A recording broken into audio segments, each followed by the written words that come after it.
Morning, everyone. It's Friday, February 27th. We do have some remnant swell from what northwest that came through on Wednesday. A little bit of ground swell coming through today and tomorrow also from the Aleutian activity. Nothing all that epic, but there is some waves out there for west-facing breaks, a little bit of wrap coming into the south-facing spots. Things are going to be changing on Sunday, though. A little bit of change in weather also. Not so much for the southern areas, but more so from the north. Some troughing coming down from the Gulf of Alaska, also bringing a couple low-pressure systems along with it that'll be stirring up some swell off the coast. Looks like we could be seeing some increase in swell during the first part of the week, but anything that we do see as far as size probably wouldn't be all that pretty, as weather and winds would be linked to it as well. Some cleaner surf is possibly on the horizon coming out of the southern hemisphere for around the 11th. So I wanted to show you everything that's going on. This is what's happening on the models today, right now.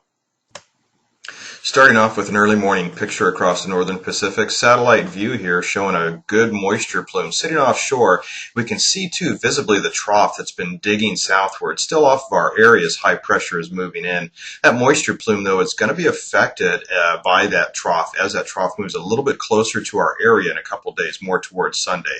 For right now though, we do have a weak high pressure system that's close to Southern California. That's more indicative here on the blue, where red would be the low and the troughing effect. You can see where the low and trough is pushing down very far south from Southern California, and so the counterclockwise spin is bringing in that southerly flow and moisture. And we can continue to see that blocking high pressure in the western Pacific, inhibiting any storms coming our way from that area. So everything over the near term is coming down from the Gulf. We can see another low that's going to be dropping down here shortly. And look at how far south that edge of the trough is. That's going to be continuing to whip in a southerly flow, so that can bring in more moisture to the area. Southern California, though, would be on the dividing line of this. The next low, though, dropping down from the Gulf, we can see that it would be gaining some steam. And this is going out on the long-range models. This is taking a look at what Sunday is supposed to bring us in the Pacific. And that trough and low would be getting a little bit closer to our region. High pressure would start moving out. And then as we start getting into Sunday afternoon into Monday, that storm system would be almost nearly right over Southern California.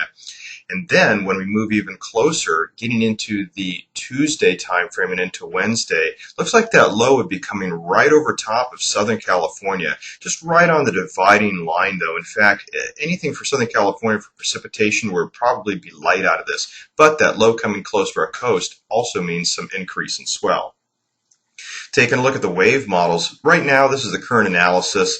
Not a whole lot happening across the northern Pacific. I'm going to show you something in the southern hemisphere though in a moment. Right now still talking about the northern hemisphere. That Gulf low is just starting to form right now. This is going to be dropping down in that trough here shortly. And as the models show, as we go out a little bit farther in time, here's 24 hours out, we can see that that storm wants to start dropping down, creating a fetch of about 18 to 20 foot seas.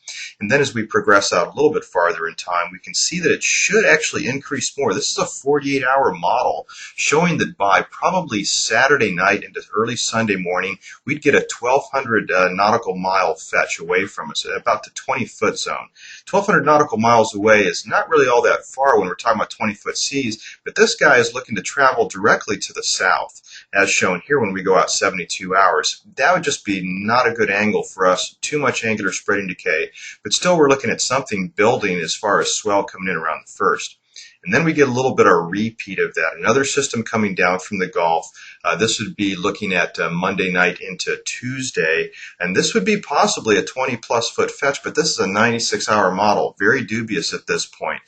And then the models even go out farther here on 120-hour range, showing that there could be an eastward progression. That would then reduce the angular spreading decay and start bringing swell into our region. Little early to call that though right now, but if we then look toward the 4th time frame, this would be kind of on the afternoon of Wednesday the 4th, there would probably be a lot of swell near our coast. Seeing a little bit something forming up in the Aleutians, but this would probably be the heaviest swell day, but models have been very inconsistent on trying to forecast exactly what's going to happen. Now taking a quick look at the southern hemisphere, this is a system showing up on the 72-hour model, so we've still got a few days to go to see if this actually works out. This would be under French Polynesia, and it would move toward under Easter Island, possibly with a 36-foot fetch. That would be a long distance away from us, about 5,500 nautical miles. And you can see here, this wouldn't necessarily travel in a very good trajectory for Southern California, more of an eastward trajectory.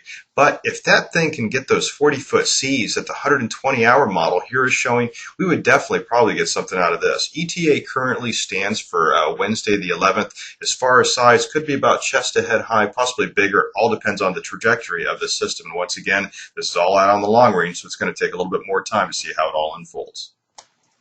So that's it in a nutshell. Unfortunately, everything right now is based on the long-range models. We have the northern hemisphere working against us because of the proximity of those Gulf flows that would be dropping down. Still have to wait a couple more days to see what's going to happen, even though they're almost right on top of us. And unfortunately, that's going to have to be the case to see what exactly comes out of it. Models have been really flip-flopping on the idea of having some impressive swell by Wednesday, and just this morning they're really downgrading that just like they did 48 hours ago. Southern hemisphere stuff, not so bad. We're taking a look at only 72 hours out to see what really happens out of that. Those storms take about 7 to 9 days to come our way, so it gives us a much longer time frame to actually try to judge those swells as they come near our swell window down in the southern hemisphere.